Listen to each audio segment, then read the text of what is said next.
Yeah, welcome everyone, Sasuke Uchiha here, and welcome back to the channel where today we have a very interesting Boruto discussion for you guys. Gotta start off the week with something more or less.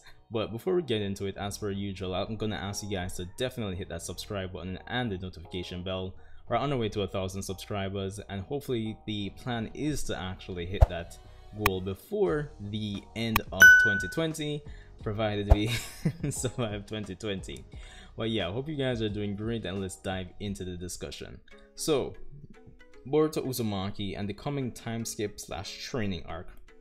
Now, for those of you who actually watched my video from last week where I spoke about the series finale for the most part where the Boruto manga is concerned, you would know that I went over the fact that Ikimoto a few years ago essentially stated that he wanted the Boruto story to be 28 volumes or less, and as of chapter 51 that's actually coming up, we are ending volume 13, so we're essentially stepping into the halfway mark of the Boruto franchise. If we're still on course for it to be 28 volumes or less as of November, we are definitely stepping into the halfway point. So it's going to be interesting to see when, or more than likely, we can more than likely expect the time skip to take place at some point in probably mid 2021, the end of 2021. The latest, especially if we want any credible amount of time, or if we want some decent amount of time for the time skip, the events leading up to Kawaki and Boruto fighting in the destroyed Konoha. If we want a credible amount of build up, satisfactory amount of time, you get what I'm saying. So yeah, 2021 might be the year for that. But with that said, we are definitely going to come down to the classical jazz and blues when it comes on to shonen time skips and training. And I guess it does bubble down to the the question for this video: what do you guys expect or want to see emphasized on for Boruto's training, especially who should train Boruto? Now, given the current conflict with Ishiki, it's hard to say if Sasuke and Naruto are going to be in a position to actually train Boruto. But if things really and truly go the way that Boruto wants it to, by exploiting the fact that Ishiki can't kill him due to the fact that he's Momoshiki's vessel, then Naruto and Sasuke might still be in the picture. But provided he's not, Kashin Koji might be a factor, or maybe a combination of people, who knows. But I think it comes down to this. Personally speaking, I want to see a variety of things when it comes on to Boruto's training, just to ensure that we have some, I guess for lack of a better term, dynamic fights after the time skip when it comes on to Boruto in the manga, at least, because I'm not too worried about the anime when it comes down to choreography and battles and stuff like that, for like big battles at least. So yeah, but the thing is, Boruto, as of episode 168, it's been said time and time again, he's a genius. But with Kakashi's words in episode 168 of the Boruto anime, where he essentially painted Boruto's character as a merger between Minato's genius and Naruto's determination slash unpredictability, I think Boruto really needs to be marketed as such via his training.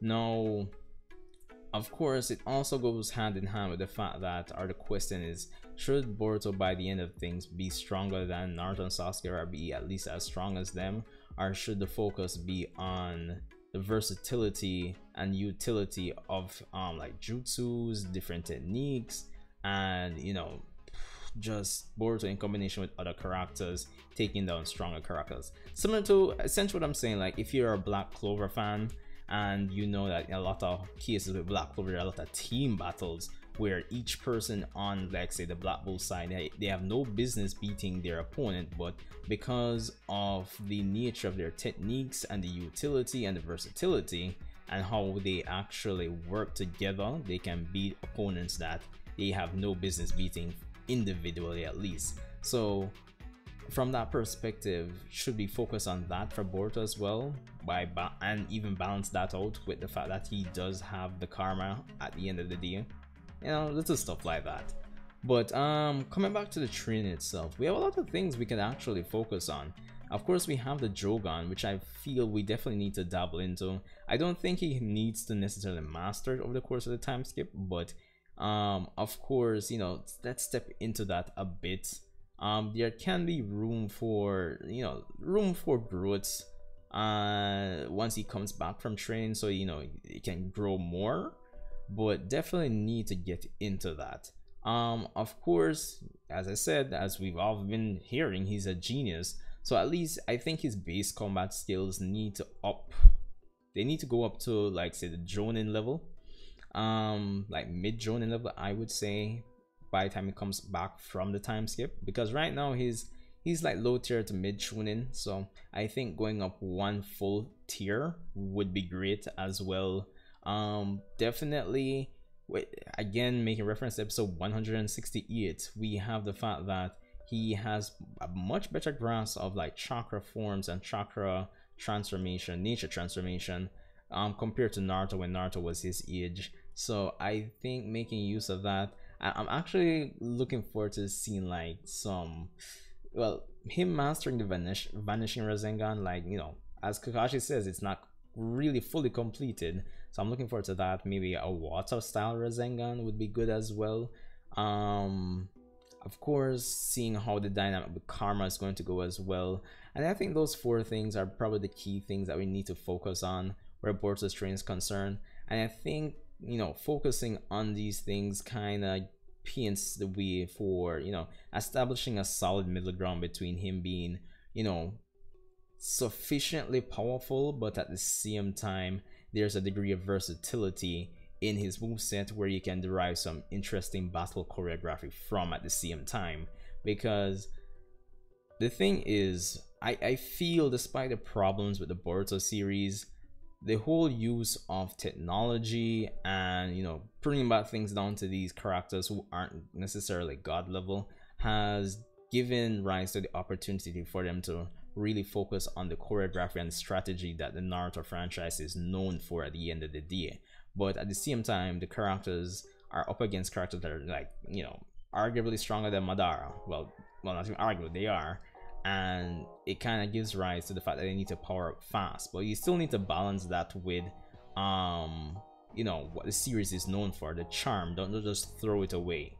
So yeah, but yeah, that's basically what I really want out of Boruto's training, I guess, on a very high level, for lack of a better term. So yeah, but my question for you guys for this video is, what do you want to see? What do you expect for Boruto's training, and how do you think he's going to perform coming out of said training once the time skip begins, in terms of his skills, strength, and just overall credibility as a shinobi in this upcoming quote-unquote war against the Otsutsuki? So yeah, but anyway, this is Sasuke Uchiha, guys. Hope you enjoyed my little ramble for today. Yeah, be sure to rate, comment, subscribe, and I'll see you in the next video.